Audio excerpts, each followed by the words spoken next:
जुलै महिना संपण्याच्या आत जर हा व्हिडिओ तुमच्यापर्यंत आला तर नक्की समजा की हा व्हिडिओ तुमच्यासाठीच आहे. कारण या वर्षातील फक्त 6 महिने आता शिल्लक आहेत.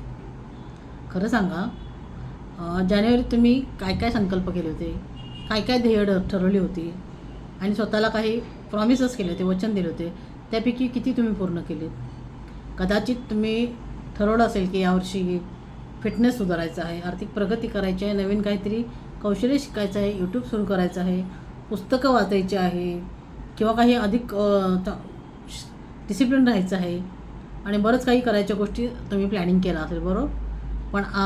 पण आज वर्षाचा अर्धा भाग संपत आलेला आहे, बरोबर. कारण जुलै महिना चालू आहे आणि या वर्षाचे 6 महिने संपत आलेले आहे. असं असताना नक्कीच तुमच्या मनामध्ये एक विचार येत असेल की अरे, मी एवढे संकल्प केले, स्वतःला एवढे प्रॉमिसेस दिले, हे सगळं कुठंतरी संपत चाललं आहे आणि 6 महिन्याचा वेळ निघून गेला. तर असा हा अपराधी भाव तुमच्या मनात आला असेल तर नक्कीच तसं थांबा आणि हा व्हिडिओ नक्कीच पहा. ह्याच्यामध्ये अपराधीपणा मनात येण्याचं काहीच कारण नाही आहे. कारण तुमचं आयुष्य बदलण्यासाठी 1 वर्षाची गरज नसते, फक्त 6 महिने देखील तुम्हाला पुरेसे आहेत. तर नमस्कार, मी आहे उत्तर संगीता आणि माझ्या अमित ब्रँड कम्युनिकेशन या चॅनलवरती तुम्हा सर्वांचं खूप खूप स्वागत आहे. तर तुम्ही देखील त्यातलेच आहात की तुम्ही प्लॅनिंग केलेलं होतं जानेवारीत सुरुवातीला की मला या गोष्टी या वर्षात करायच्या आहेत, पूर्ण करायच्या आहेत, पण करतो म्हणतच 6 महिने निघून गेले. आता जुलै महिन्यात आहोत आपण आणि 6 महिने फक्त आपल्या हातात आहेत. तर मग आता अपराधीपणा काही मनात वाटून घेऊ नका, स्वतःला काही गिल्ट मनात येऊ देऊ नका. तर आपण 6 महिने देखील आपल्याला पुरेसे आहेत.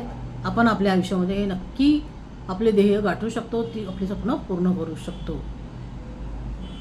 आता महाभारतातील एक प्रसिद्ध प्रसंग आहे बघा, की आपण अनेकदा तो ऐकलेला आहे, वाचलेला आहे की गुरु द्रोणाचार्य जे आपल्या शिष्यांची परीक्षा घेत असतात, त्या झाडावर बसलेल्या पक्षाच्या डोळ्यावरती निशाणा साधा असं त्यांनी सांगितलेलं असते.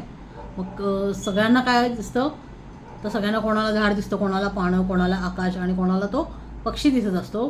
पण जेव्हा द्रोणाचार्य अर्जुनाला विचारतात तर अर्जुन काय उत्तर देतो की मला फक्त पक्षाचा डोळा दिसतो आहे, बाकी काही नाही. आणि त्यानं मग अचूक निशाणा धरला, साधला आणि ते डोळ्यावरती बाण मारण्याची होते. तर अर्जुनची महानता केवळ कौशल्यात नव्हती, तर ते कौशल्य त्या स्पष्ट ध्येयामध्ये होतं. म्हणजे त्याला तो फक्त पक्षी नव्हता दिसत, ना झाडं, ना पानं, ना आकाश, फक्त त्या पक्षाचा त्याला डोळा दिसत होता. कारण त्यानं तिथं कॉन्सन्ट्रेट केलं होतं, त्याचं ध्येय ते होतं, पक्षाचा डोळा. त्यामुळे तो त्याच्यामध्ये यशस्वी झाला. तर असंच आहे की आपलं कौशल्य नाही तर आपल्या ध्येयावरती आपलं प्रॉपर लक्ष असलं पाहिजे. आणि आजही बऱ्याच जणांची हीच समस्या आहे. आपल्याकडे खूप सारे स्वप्न आहेत, पण त्याच्यामध्ये स्पष्टता नाही आहे, क्लिअरिटी नाही आहे. आपल्याकडे खूप काही कल्पना आहेत, पण कृती करायची नाही आहे, कृती नाही आहे आणि प्रेरणा देखील नाही आहे. त्याच्यामुळं काय होतं की सांगणारं कोणी नाही आहे किंवा कोणी मार्ग दाखवणारं नाही आहे. मग मी काय करू, माझं तर एवढं ठरलेलं आहे, एवढी स्वप्न आहेत, एवढं ध्येय आहे, मला हे सगळं करायचं आहे, पण मला ते ठरवताच येत नाही आहे, मला ते करताच येत नाही आहे असं वाटत असेल तर मी तुमच्यासाठी एक 6 महिन्याचं सोप्पा रोडमॅप आणलेला आहे. म्हणजे 6 महिन्याचं एक प्लॅनिंग आहे जे मी तुम्हाला इथं सांगणार आहे. तर पहिला टप्पा आहे. तर या पहिल्या टप्प्यामध्ये फक्त 3 महत्त्वाची तुमची ध्येय निवडा. पहिले 3 महत्त्वाची ध्येय निवडा आणि पुढील 6 महिन्यामध्ये 50 गोष्टी तरी किमान साध्य करण्याचा प्रयत्न करू नका. तर फक्त 3 मोठे काहीतरी ध्येय ठेवा. 3 अशा मोठ्या गोष्टी ठेवा ज्या तुम्हाला पूर्ण करायच्या आहेत. बाकी गोष्टींकडे तुम्ही लक्ष नका देऊ.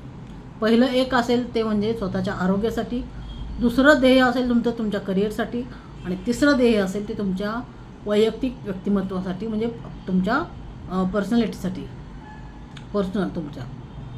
तर समजा उदाहरण द्यायचं झालं तर 6 महिन्यामध्ये मी अमुक म्हणजे 8 किलो किंवा 10 किलो वजन स्वतःचं कमी करणार आहे. दुसरं असेल ते तुमच्या कामासंदर्भात असेल की यूट्यूबवर 50 दर्जेदार व्हिडिओ मी अपलोड करणार आहे, किंवा मी 6 अशी चांगली पुस्तकं वाचणार आहे. तर ही स्पष्टता, क्लिअरिटी आधी स्वतःला द्या. दुसरा टप्पा म्हणजे प्रत्येक देहाचं महिन्यामध्ये विभाजन करा.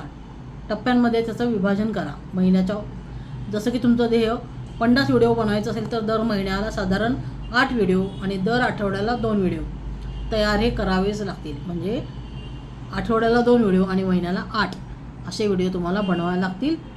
तर तुमचे ते व्हिडिओ 50-1 व्हिडिओ तुमचे नक्कीच होतील.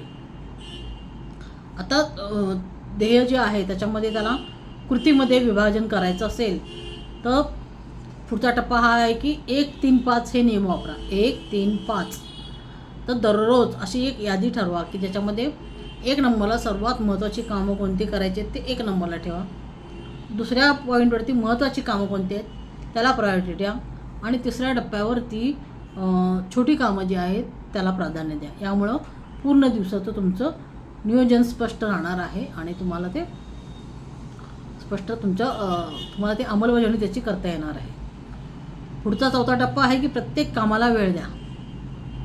आता व्हिडिओ बनवायला वेळ द्यायचा असं येण्यापेक्षा सकाळी 8 ते 8:30 मी स्क्रिप्ट रायटिंग करणार, बरोबर. म्हणजे डायरेक्टच व्हिडिओ बनवणं असं नाही, तर तुम्ही त्याचं नियोजन लिहा, प्लॅनिंग लिहा की 8 ते 8:30 सकाळी मी स्क्रिप्ट लेखन करणार, 11 ते 12 मी शूटिंग करणार व्हिडिओचं आणि संध्याकाळी 4 ते 4:30 मी त्याचं एडिटिंग करणार आहे. तर वेळेशिवाय हे काम फक्त कसं आहे, वेळेनुसार असं हे काम केलं तर ते कशी आपल्याला बांधिलकी राहते की बाबा या वेळेत मला हे काम पूर्ण करायचं आहे. पुढचा 5वा टप्पा म्हणजे की 6 महिन्याचं नियोजन करा. जुलै महिन्यामध्ये पुन्हा एकदा तुमचे ध्येय जे आहेत ती निश्चित करा. अपूर्ण कामे पूर्ण करा.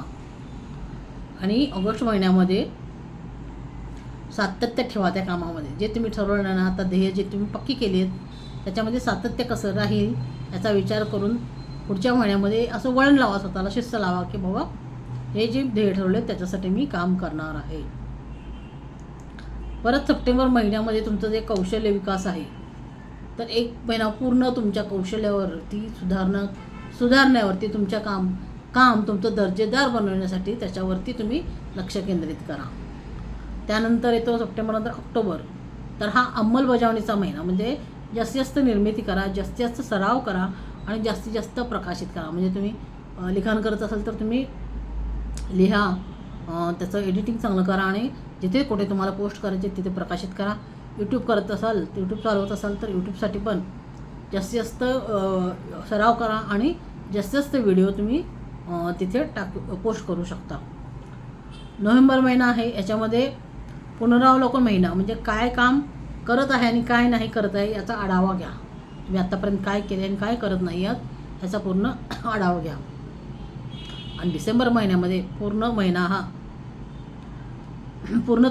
संपूर्ण राहिलेली सगळी कामं पूर्ण करा आणि तुमच्या शेवटच्या ध्येयाकडे या. डिसेंबर महिन्यामध्ये पूर्ण तुमची कामं सगळी मार्गी लागलेली असली पाहिजेत. प्रत्येक रविवारी स्वतःला 3 प्रश्न हे विचारा की या आठवड्यात मी काय पूर्ण केले, मी वेळ कुठे वाया घालवला आणि पुढील आठवड्यामध्ये सर्वात महत्त्वाचं माझं ध्येय कोणतं असणार आहे हे दर रविवारी तुम्ही स्वतःला सांगायचं आहे. पुढचे अजून एक महत्त्वाचा पॉईंट म्हणजे रात्रीच नियोजनाची सवय. झोपण्यापूर्वी 5 मिनटं काढा आणि काय करायचं आहे, उद्यासाठी काय आहे, उद्या काय करणार आपण याचं प्लॅनिंग नक्की करा. म्हणजे सकाळी उठल्यावर काय करायचं, कुठून सुरुवात करायची असा गोंधळ मनामध्ये राहत नाही. सर्वात महत्त्वाची गोष्ट म्हणजे येत्या या 6 महिन्यामध्ये आपल्याला परिपूर्ण बनायचे नाही तर सातत्य बनायचं आहे. म्हणजेच काम करत राहायचं आहे आपण त्याच्यामध्ये परफेक्ट बनायचं असं नाही आहे. तर काही दिवस चांगले जातील तर काही दिवस काम होणार नाही आहे.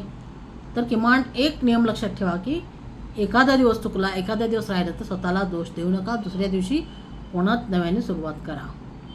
तर आजच एक कागद घ्या, एक पेन घ्या आणि पुढील 6 महिन्यात माझे महत्त्वाचे 3 ध्येय कोणते आहेत हे लक्षात घ्या आणि हे लिहा. जुलै ते डिसेंबर माझा रोडमॅप काय आहे, उद्याचे माझे सर्वात महत्त्वाचे काम कोणते आहे हे सगळं तुम्ही लिहून काढा. कारण वर्ष संपायला 6 महिने बाकी आहेत आणि कृती करण्यासाठी संपूर्ण आयुष्य बदलण्याची संधी आहे. त्यामुळे शिकत राहा, लिहित राहा आणि सर्वात महत्त्वाचं म्हणजे कृती करत राहा. धन्यवाद.